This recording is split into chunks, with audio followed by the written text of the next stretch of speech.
from the legendary Warner Fest Studios in a predominantly white neighborhood, Warner Fest presents Showtime with the Paulo. Hey, Paulo. Hey, Paulo, you liked the movie. How you doing? You liked the movie, Paulo. How are you tonight? Very peaceful, very calm. Thank you. Greetings to you, Paulo. How's everything with the wife? We haven't talked to you in a while. She's been a little drugged out tonight. Because she has trouble sleeping, so she usually takes a lot of drugs before she goes to sleep. She's asleep tonight? Yeah, You know what the problem with that is? She keeps waking up. Yeah. Yeah, that's true. Actually, that is the problem. You got to give her an Elvis amount of drugs. That's where you need to be. Well, no, actually, she does take an Elvis amount A big of drugs. Elvis decanter. Yeah.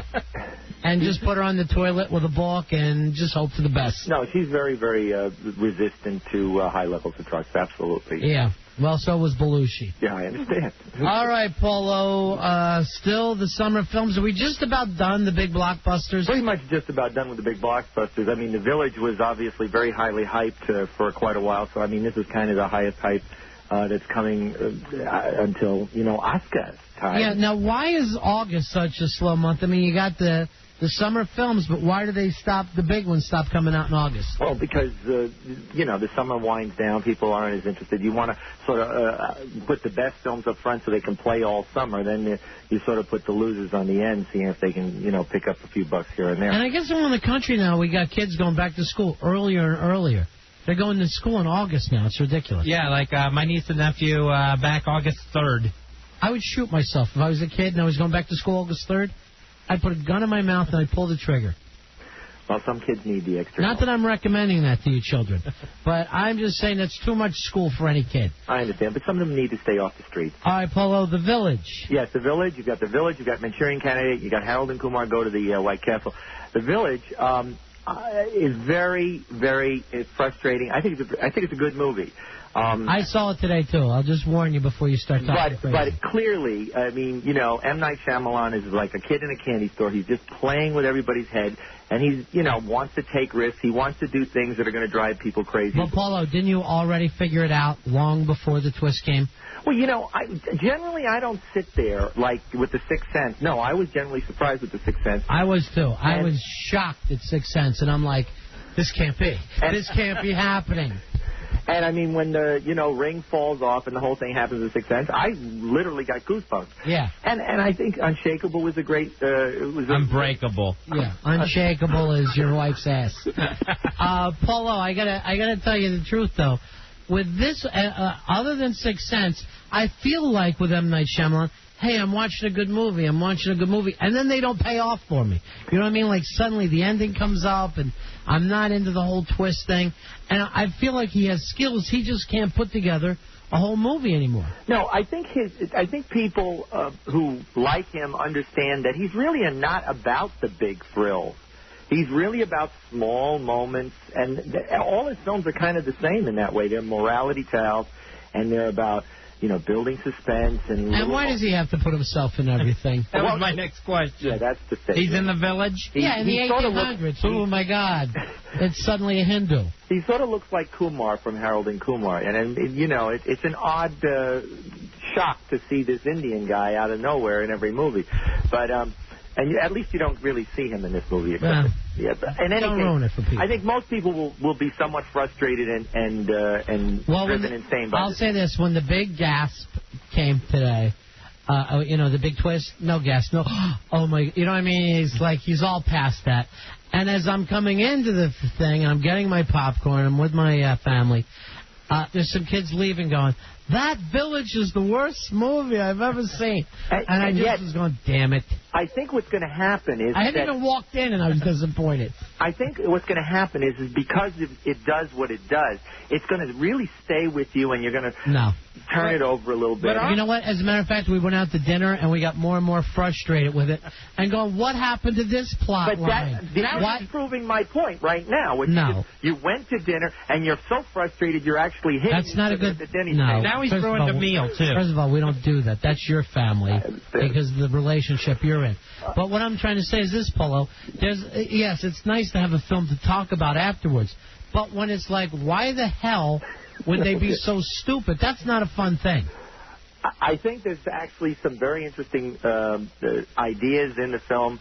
and the big payoff, so to speak, or whatever. Is it that the ideas are bad or aren't as good, or we're just all on to M. Night now? We know how he operates. The whole movie was like this. If you were watching Twilight Zone and it was a 15-minute episode, you're like, oh, okay, that was cute. But you don't want to sit there for 2 hours watching this as a film, and you can figure it out. And you don't mind if you can figure out a TV show. Yeah, and if it's anything that he's doing wrong right now is that he really has gone so heavily into playing hype games in the last few weeks that it has almost defeated his purpose. Because all right, I'm going to say this. Channel had to apologize. I hated it. Yeah, okay. Yeah. And I think I only hated it after the film. And I kind of felt the same way about Signs and somewhat about Unbreakable. And then I loved the first one. But when Unbreakable, I'm watching it, I'm really enjoying it, and then I felt like there was no payoff. With Signs, I felt like I was enjoying it, and then the payoff really stunk, and I felt the same way with this film. Unbreakable, I thought we were supposed to get, like, sequels to that. I thought that was the big grand plan. Nobody went. I mean, you can't pay for another one. Yeah, you can't get sequels unless you have people that want to see those characters again. Signs was one of Mel Gibson's biggest movies of all time. We're not talking about Unbreakable. We're talking about Unbreakable. Oh, Unbreakable, yeah. Unbreakable, not a hit. Signs was a hit. Well, did you get your wife's pill bottles out of your ears? I'm just saying. How about the pillbox was ad? Close to 100 Her million. pillbox ad is actually a pillbox, and she just sits there eating roofies off the top of her head. A big box of Doan's pills.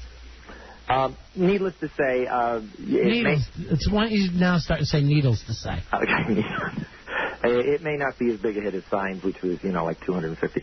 And then the Manchurian Candidate is again this opening this week. I know you like the first Manchurian Candidate. I liked it to a degree. Now, as you know, it was not even released when it first came out. Yeah. What happened is it was about a sniper who was after the president, and right around the release date, JFK was killed. So the whole thing got, put in a vault somewhere and didn't come out till when? A number of years later. Years later. The odd thing is that Kennedy loved the book, and Kennedy and Sinatra were great friends and talked about the making of the movie and everything else. So I mean, Kennedy was fairly well involved with the... Well, it wasn't about Kennedy. He was already dead. They didn't want people to feel like there was a connection when, we had the same thing when after 9/11. There was films that they put way on the back burner because they showed...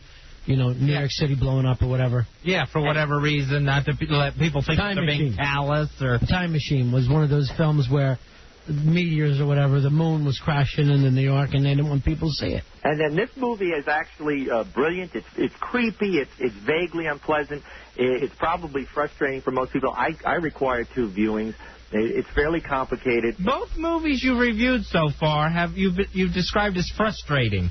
They are, because sometimes, if you got too much going on or too many ideas or ideas that are unexpected. And you just like simple things that are dumb. Well, like I say, when you got the Born Supremacy, everybody's going to like that because it's, Matt Damon being, like a sweet kid punching people. Everybody's going to like that. I don't even know what you're talking about. We're reviewing Born Supremacy now? No, I'm just Was that good? Because we never talked about that. No, I understand. That's a simple movie that everybody's going to like because there's nothing really complicated about it.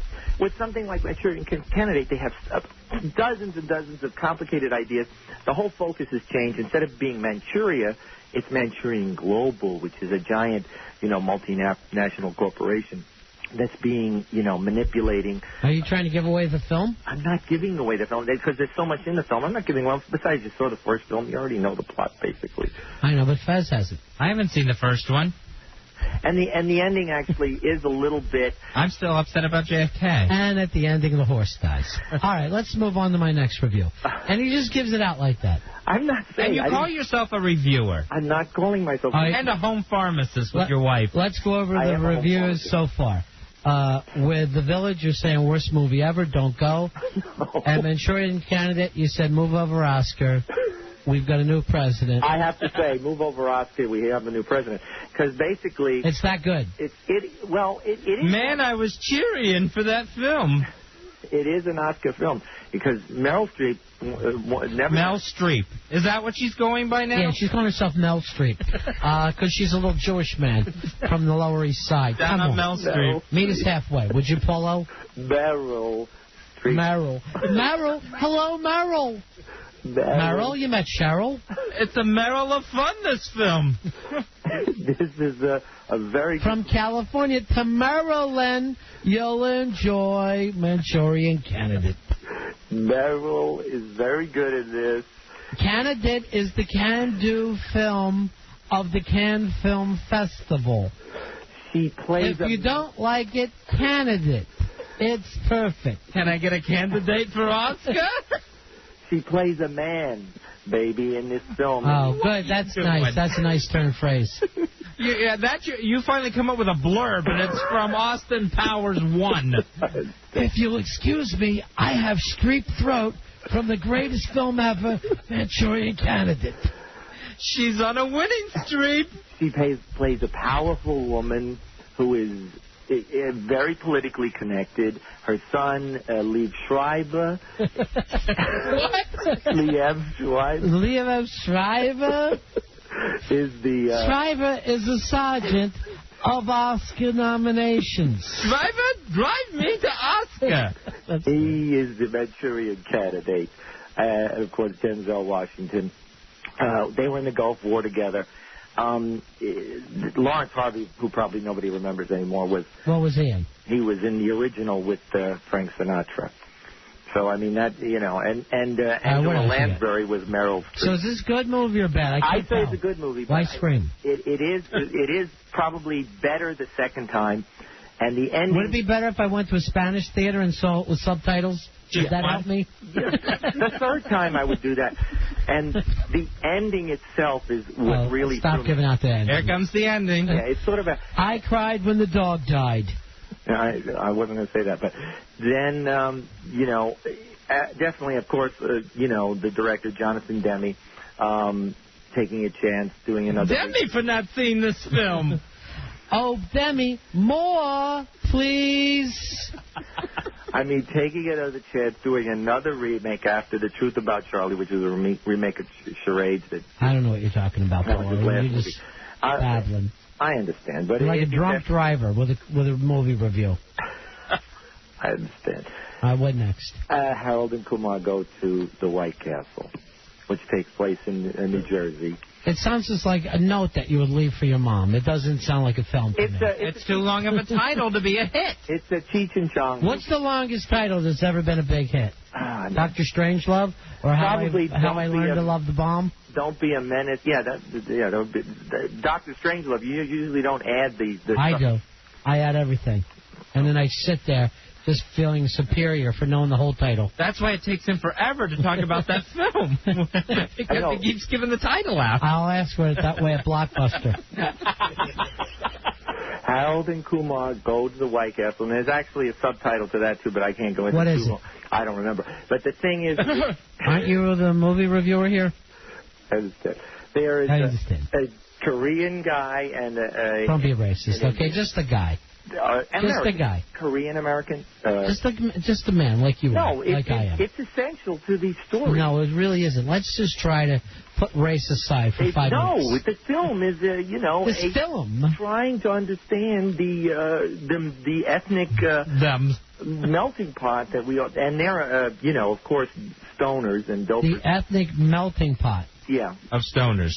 No, I mean, stoners can be anyone, and that's what it's partly trying to say. Actually, it's the best moronic comedy I've seen in a couple of weeks. I mean, wow, best dumb comedy in 2 weeks. Exactly. I mean, it's. And I wonder why you don't get quoted on TV. I know. In the promo, in the commercials. It's funny because if they actually did his reviews, they'd have to throw in something on the back, on the end of it, like it was a pill that you were taking. Listening to Paulo may start explosive diarrhea and erectile dysfunction. Okay. You're a maroon, Paulie. No, I'm not. A maroon. No, I'm not. I like you better when your wife's screaming at you to shut up. That's the best reviews. I know. Wake up that beast. I'm not waking her up. When she's on drugs, remember, she's in a good mood. Paul's really great. Paul's great. That was the best day of your life. I know. She threw a book at me tonight, but she apologized. Well, she threw the book at you. You playing cops and robbers again? She hit me right on the upper lip and the side of the face with the edge of the book. What book? Oh, a heavy cookbook. I thought it was maybe How to Fix Your Marriage book. And he's reading it backward. It's a cookbook for heavy people. And I milked it for sympathy, and she... It was a cannibal cookbook. What did you fall down? No, I'm a pretty big guy. I can. No. You, Paul? Yeah, exactly. And then so I'm just saying is that she's asleep, and that's better. So right now you have the I look like a Manchurian candidate out cold, huh? Yeah, exactly. Yeah. Why don't you do this? Why don't you grab a pillow, soak it in ether, and stick it over her head till she's dead? I wish I had two. Is ether easy to get? Yeah, it is. Okay. You got to talk to the right guy. I don't leave my house. I always soak a boxing glove in it, and then I leave my house in case I have to hit somebody. Yes, I understand. But actually enjoyable film if you like the Cheech and Chong movies. Is? You like the Napoleon Dynamite. What are you talking about? I don't know. Harold and Kumar go to the White Castle and have a burger. Yeah, I mean it's in New Jersey too, which is a big plus. And what about Garden State? You see that yet, Paulo? Yeah, Garden State is unique. I saw the previews. I dug it. Yeah, it's pleasant. I mean, it's again in New Jersey. Right, Garden State. I got that. The edge. I try and get this information out over the air. All right, Paulo, I don't know how to tell you this, but this is your last review of this. Wow. That's After all these years. After all these years, it's time for us to find someone new. And what I'm going to do is just throw a dart at a crowded corner. Whoever it hits, that person will come in and be better than Paulo. I understand. But usually when you do that, I wipe the floor with them. You never have. I've never heard you do a better review than anyone. Because you only bring in retards, but I'm just saying. I could bring in a retarded monkey from the zoo, and people would go, "What movie did that retarded monkey like?" No, seriously. Because I'll trust him. Bring in Roger Ebert, and I'll smack his fat face. He has cancer, and I don't want you hitting him. Okay. All right. You mind? Thank you, Shelley. I don't know. Put your mitts off of Ebert for a while? All right, so you're done with this show, Paulo. That's the end of your reign. I understand. Your reign of terror is over. We're going to take a break. All right. All right. When we come back, I want you gone, Paulo. All your stuff out of here and gone. I'm gonna sit here and wait. And I hope your wife's film The Manchurian Candy Bar failed. I'll sit in the corner. All right. See you later. Let's take a break, Fezzi. We'll come back and wrap up the week. You're listening to the Ron and Fez Show.